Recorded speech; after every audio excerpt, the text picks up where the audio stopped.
Bonjour à tout le monde, j'espère que vous allez bien, moi je vais bien.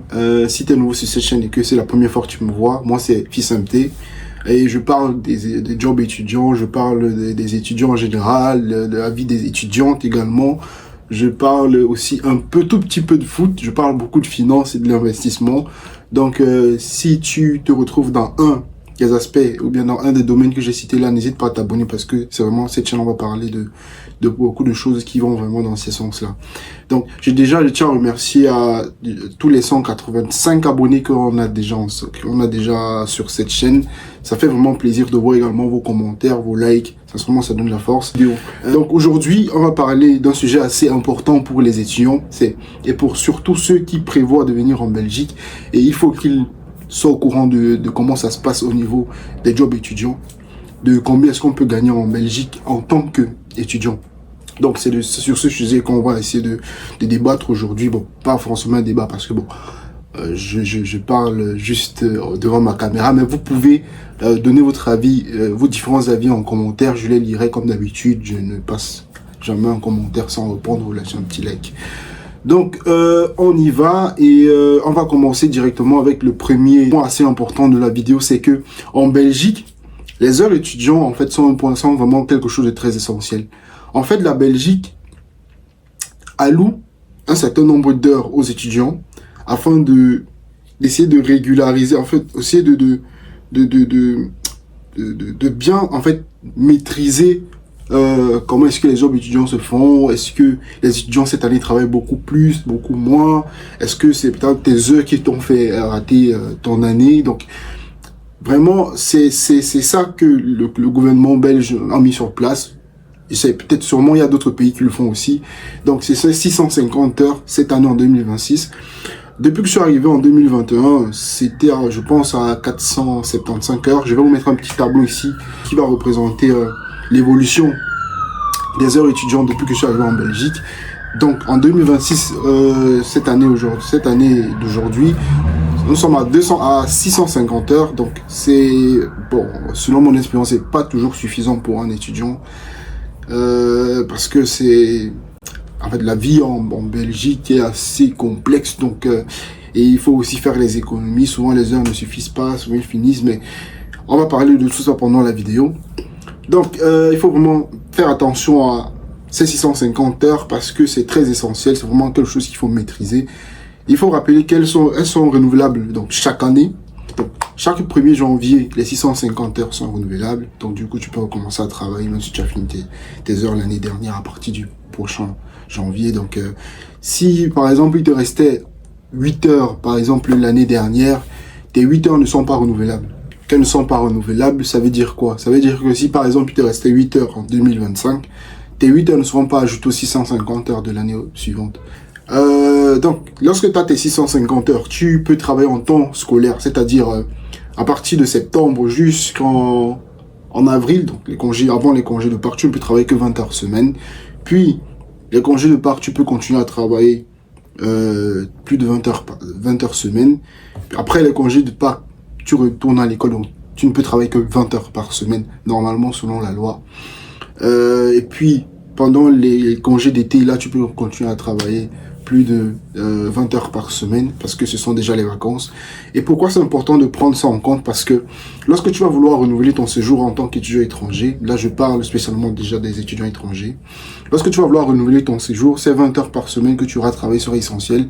Parce que si tu rates ton année et que tu travailles plus de 20 heures par semaine, l'Office des étrangers va prendre ça vraiment comme une preuve assez concrète, assez palpable du fait que au lieu d'étudier, de te concentrer sur tes études, tu étais en train de travailler. Donc, il va falloir faire assez attention à cet aspect-là, vraiment des 20 heures semaine. Éviter de les dépasser quand tu sais que t'es pas assez fort à l'école, bien tu comprends pas les cours. Mais si tu t'en sors déjà bien à l'école et que tu sais que tout va bien se passer, bon, tu peux dépasser les 20 heures semaine. Ce sera pas très négatif pour toi si tu réussis tes études proprement. Donc c'était sur ce point que je voulais commencer déjà la vidéo. Il fallait vraiment faire attention aux 650 heures. Et pourquoi est-ce qu'on est passé par exemple de 475 heures à 650 heures? C'est parce qu'après le Covid-19, il y avait beaucoup de problèmes, surtout au niveau de l'Horeca, parce qu'il y avait besoin de main-d'œuvre. La Belgique est aussi un pays qui essaie de grandir, donc ils ont besoin de beaucoup de personnes qui travaillent dans les métiers que beaucoup de personnes qui, comment dire, qui sont déjà assez majeurs, qui ne sont plus étudiants, ne cherchent pas à travailler à l'intérieur. Donc, les étudiants en fait sont plus malléables, quoi. Ils sont là, ils donnent beaucoup d'argent au pays et c'est bien aussi pour les employeurs parce qu'ils payent moins de taxes quand c'est un étudiant qui travaille avec eux. Donc ça c'était le premier point de la vidéo. Quel autre moyen, par exemple, pour un étudiant de gagner de l'argent, c'est ce qu'on va appeler un travail au noir. Le travail au noir, en fait, ça veut dire quoi? Quand on dit travailler au noir, c'est pas travailler avec un noir, hein, c'est travailler vraiment au noir. Donc tu travailles, mais en dehors des législations légales, en fait, de toutes les juridictions, en fait, de toutes les lois légales, quoi. Donc, tu travailles, par exemple, et on te paye sans contrat. Tu n'as pas d'assurance, tu n'es pas couvert aussi par quelconque problème. Si, par exemple, tu te blesses et tout, tu n'es pas couvert. Donc, c'est ça, vraiment, travailler au noir. Certains étudiants également aussi préfèrent, par exemple, travailler au noir parce que ça leur permet, par exemple, de ne pas payer de taxes. Chacun a son avis dessus. C'est aussi un très bon complément pour, par exemple, si tes 650 heures ne sont pas assez suffisants pour toi, tu peux faire un petit travail au noir. Il y a plusieurs types de travail au noir, hein. Tu peux choisir d'aider quelqu'un chez lui, faire le nettoyage.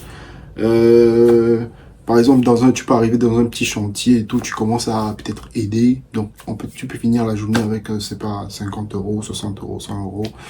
C'est ça, le travail au noir, quoi. Juste que tu n'es pas payé légalement. Donc, tu es payé un peu en cash, toujours.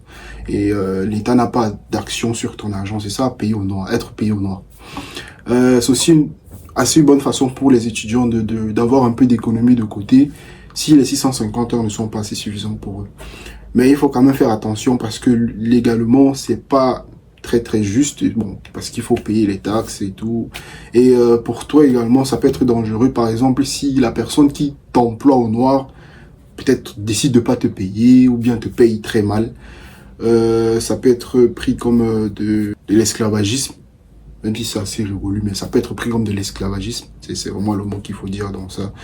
Donc, il faut vraiment faire attention, surtout sur ce domaine-là. Donc, de ce côté-là, on peut pas exactement savoir le nombre d'argent qu'un étudiant gagne au noir. Donc, mais c'est aussi un très bon moyen de se faire un peu d'argent pour un étudiant étranger ou un étudiant tout simplement en Europe ou en Belgique. L'autre point également, comment est-ce qu'un étudiant peut se faire de l'argent en Belgique? C'est en passant par en fait, quelque chose que moi j'aurais dû faire depuis que je suis arrivé en Belgique, c'est le tutorat. Et on va plutôt appeler ça d'une autre façon. C'est vraiment ce qu'on appelle l'économie collaborative. C'est gagner de l'argent mais en économie collaborative. Qu'est-ce qu'on entend parler par économie collaborative? C'est en fait que tu te fais de l'argent. Moi je vais pas entrer dans les détails, mais je parle vraiment du côté vraiment monétaire. C'est quoi? C'est que tu te fais de l'argent, mais tes heures étudiants, en fait, tout l'argent que tu gagnes en économie collaborative, les heures en fait qui sont proportionnelles à cet argent-là ne sont pas déduites des 650 heures que tu travailles. C'est un peu ça le bienfait de l'économie collaborative. Et il y a certains ASBL qui peuvent te rémunérer, mais en économie collaborative. Donc tu viens travailler chez eux pour le bien de tous, tu es rémunéré. Mais ces heures ne sont pas déduites dans tes heures étudiants. Et par exemple, comme je te le disais tout à l'heure, ce que moi j'aurais dû faire depuis le début, c'est apprendre à faire du tutorat. Parce que les centres de tutorat ou bien les sociétés ou les compagnies qui font des tutorats, qui prévoient le tutorat à partir des étudiants. Par exemple, si tu es un étudiant qui maîtrise beaucoup les mathématiques, la physique, la chimie, la biologie, tu peux t'inscrire dans un centre de tutorat. Je vais vous parler du centre là où je me trouve. Et qui est aussi un super centre et qui paie assez bien. Tu peux t'inscrire dans un centre de tutorat, tu peux aider par exemple, c'est pas des petits frères et tout qui ne s'en sortent pas très bien en mathématiques. Si toi tu es peut-être bon en maths ou en physique ou en anglais même, hein, donc ils prennent un peu de tout. Donc tu peux faire du tutorat, te faire assez d'argent aussi de ce côté-là et tu payes moins d'impôts et c'est les heures que tu prestes quand tu fais du tutorat, ne sont pas déduits des 650 heures que tu as à travailler. Donc, c'est vraiment un super moyen de se faire de l'argent et en plus, tu es bien payé. Il faut vraiment penser à ça. L'économie collaborative aussi, c'est une bonne façon pour les étudiants, ici à l'étranger de se faire de l'argent, précisément en Belgique. 650 heures, des fois, ça peut, pour certains étudiants, ne pas être assez pour une année. Donc, ça peut être un bon moyen de compléter, ou bien d'être un bon moyen complémentaire pour se faire de l'argent de côté. En plus que dans les vidéos précédentes, je parlais vraiment de faire la capacité, vraiment, en fait, la bonne capacité qu'on doit avoir à faire de l'épargne, parce que c'est très important de prévenir ou de subvenir à certains besoins qui sont assez ponctuels, qui arrivent de façon ponctuelle. Donc, il faut vraiment être prêt à ça, surtout quand tu es en Belgique, parce que les choses changent très vite. Je rappelle, les choses changent très très vite en Belgique. Et du coup, actuellement, moi, je suis chez MySherpa, qui paye aussi assez très bien. Je trouve que c'est assez... Je rappelle déjà que c'est pas un placement de produit, hein, c'est pas, ils m'ont pas, MySherpa ne m'a pas demandé de parler d'eux et tout. C'est juste que je parle de ça parce que peut-être beaucoup d'étudiants qui sont à Bruxelles ne connaissent pas bien, peut-être que les étudiants en Belgique ne connaissent pas MySherpa et ils ne savent pas que, par exemple, si juste tu maîtrises, c'est pas l'automation, c'est pas le digital, tu peux partager, par exemple, tes connaissances à d'autres personnes et être rémunéré, tout simplement. Donc, pour accéder à ces différentes plateformes, je vais vous laisser en description épinglé les différents liens des plateformes MySherpa, où je travaille actuellement, et Superprof et Schola ULB. Si vous êtes intéressé, n'hésitez pas. C'est vraiment un truc assez bien parce que vous aidez aussi d'autres personnes en vous faisant un peu d'économie. Mais sincèrement, pour les étudiants qui sont dans le besoin, c'est une très bonne façon de se faire une petite économie en plus chaque mois. Donc, comme vous le voyez dans le petit tableau, on a l'Horeca. Donc, c'est-à-dire tout ce qui est bar, restaurant, ça peut tourner entre 11,5 € et 15 €. Le domaine, par exemple, de la vente, de la vente, c'est-à-dire tu vois, chez Primark, chez H&M, entre un contrat étudiant, tu peux tourner entre 12 et 16 € de l'heure. Ça, c'est vraiment en heure dont on parle ici. Les intérims, les jobs intérim, ça peut être chez Adecco, chez Daos. Les jobs intérim, c'est quoi? C'est vraiment des travaux et des travaux qui sont assez ponctuels. Tu peux avoir une mission pour aller travailler chez Action, une journée, une semaine. Ce sont vraiment des jobs dont la rémunération peut être entre 13 et 17 €. Puis, vous avez d'autres petits jobs comme le babysitting, où ça peut être des aides aussi ponctuelles, les petits trucs vite fait comme ça. Mais le babysitting représente un peu tout. Ça varie vraiment entre 10 € et 16 €. Ça dépend vraiment sur qui vous tombez. Si la personne est assez gentil avec vous et peut vous rémunérer bien, parce que sincèrement il y a certaines personnes, surtout les Camerounais dont on m'a parlé, qui ne rémunéraient pas assez très bien pour le babysitting, souvent aux alentours de 10 €. C'est pour ça que j'ai mis 10 € dans le petit tableau. Et puis après tout ça, on a le tutorat qui rémunère assez bien, c'est-à-dire entre 13 € et 25 €. Donc sincèrement, je prends le cas parce que ça c'est chez je suis chez MySherpa, donc ça représente un peu bien combien est-ce que tu peux gagner chez MySherpa. Et je l'ai commencé un peu assez tard. Ça me permet un peu d'avoir un peu d'économie de côté, en plus que beaucoup de choses ont changé en Belgique. Donc c'est assez compliqué pour les étudiants de nos jours de joindre les deux bouts. Donc ça, c'était une petite parenthèse où je présentais un peu qu'est-ce que je peux gagner dans différents secteurs en Belgique, de job étudiant en Belgique. Donc il faut vraiment prendre ça également en compte lorsque vous cherchez un job quand vous êtes en Belgique. Maintenant, on a bien parlé de ça, les différents moyens. Comment est-ce qu'on va faire on peut faire en Belgique pour se gagner de l'argent, pour être rémunéré par heure. On a parlé des 650 heures, on a parlé du travail au noir.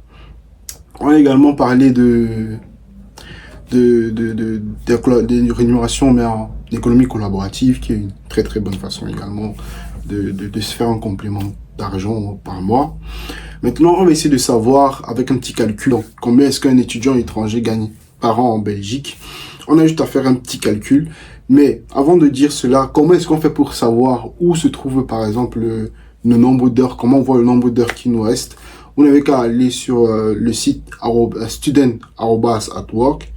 Je vous laisse le petit lien juste là ou en description, comme ça vous pouvez directement consulter le nombre d'heures qui vous reste, ou regarder si vous avez exactement les 650 heures par an, comme je l'ai dit.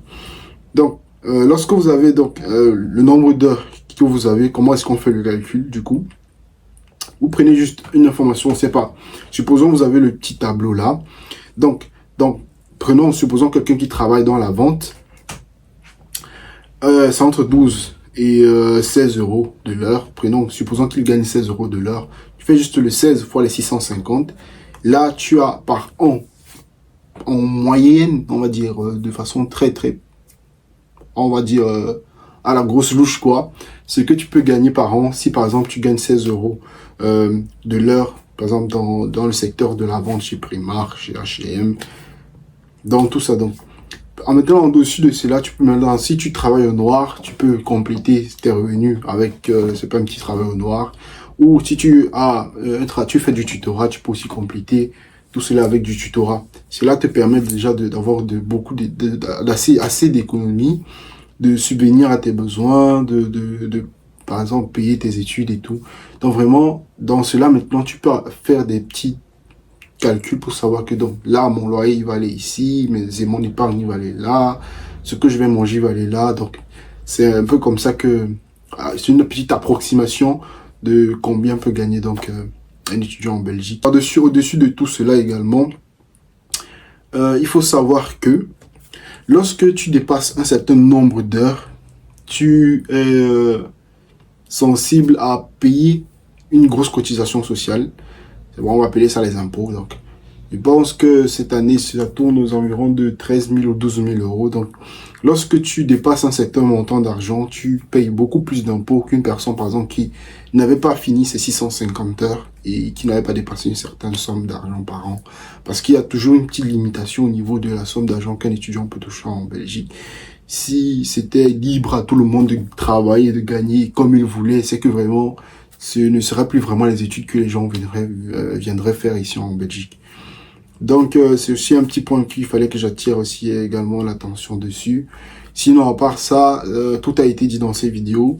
J'espère que j'ai répondu aux questions que certaines personnes se posaient dans les commentaires pour savoir combien est-ce qu'on peut gagner en Belgique, comment est-ce qu'on peut faire pour gagner de l'argent en Belgique. Donc ça, c'était vraiment les différents points sur lesquels je voulais mettre un peu plus d'éclaircissement dessus,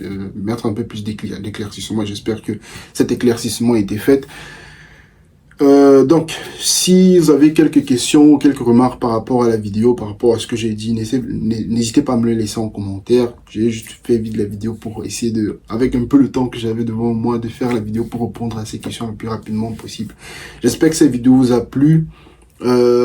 Passez une très bonne journée. J'espère que l'année a très bien commencé pour vous. Les examens également.